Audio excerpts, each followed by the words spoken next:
The reggae fraternity is mourning the passing of Jahmby KOIKAI, who died after a prolonged battle with endometriosis. Her friends and family have confirmed that she passed away in the hospital on Tuesday morning. Jahmby KOIKAI had been struggling with endometriosis and adenomyosis for many years. She garnered public attention after enduring painful periods for 18 years, which led to a severe complication, a lung collapse during her menstrual cycle a few years ago. To date, she had suffered over 12 lung collapses.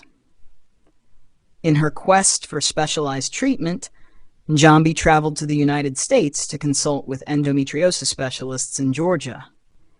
In her last Instagram post, Jahmby called upon Kenyan President William Ruto, who was on a state visit to the United States, to visit the Center for Endometriosis Care and the Northside Hospital Women's Unit in Atlanta, Georgia.